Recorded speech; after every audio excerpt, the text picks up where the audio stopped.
Hi Grandkids, Grandpa here, and today I'm going to read you the book Harold and the Purple Crayon by Crockett Johnson.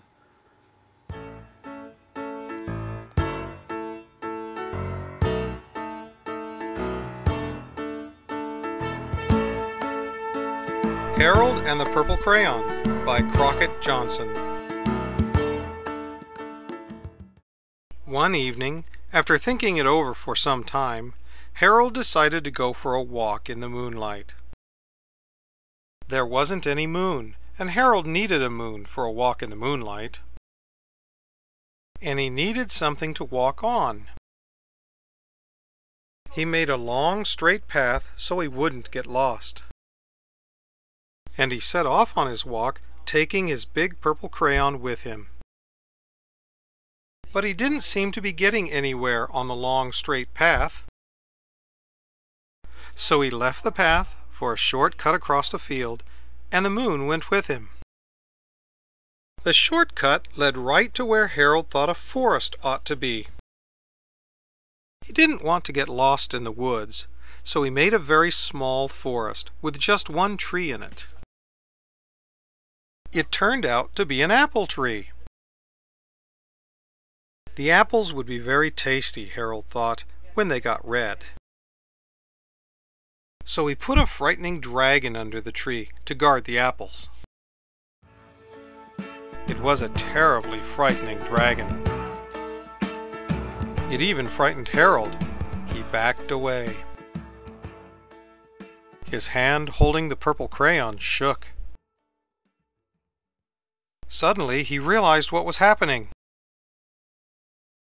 But by then Harold was over his head in an ocean. He came up thinking fast, and in no time he was climbing aboard a trim little boat. He quickly set sail,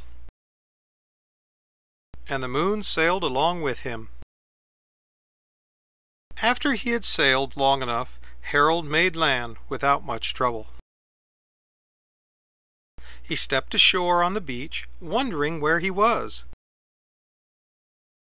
The sandy beach reminded Harold of picnics, and the thought of picnics made him hungry. So he laid out a nice, simple picnic lunch. There was nothing but pie. But there were all 9 kinds of pie that Harold liked best.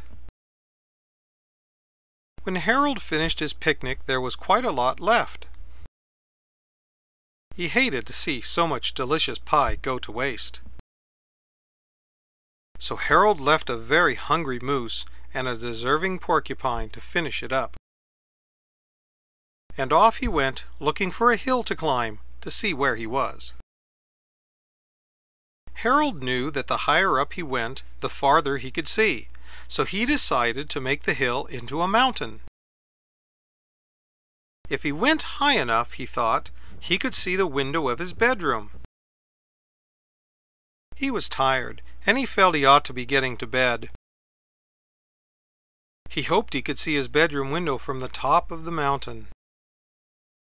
But as he looked down over the other side, he slipped.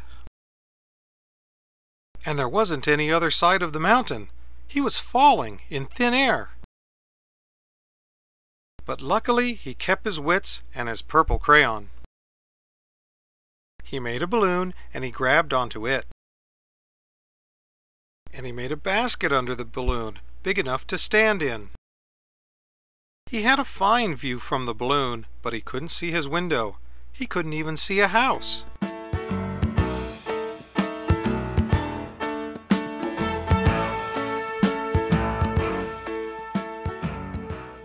So he made a house with windows. And he landed the balloon on the grass in the front yard. None of the windows was his window. He tried to think where his window ought to be. He made some more windows. He made a big building full of windows. He made lots of buildings full of windows.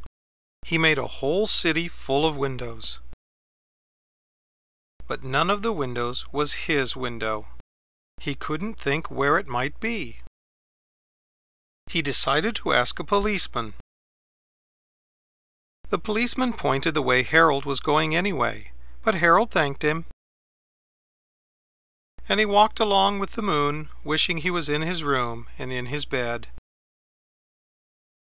Then, suddenly, Harold remembered.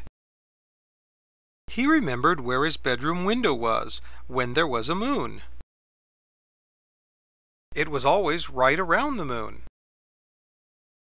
And then Harold made his bed. And he got in it and he drew up the covers. The purple crayon dropped on the floor and Harold dropped off to sleep.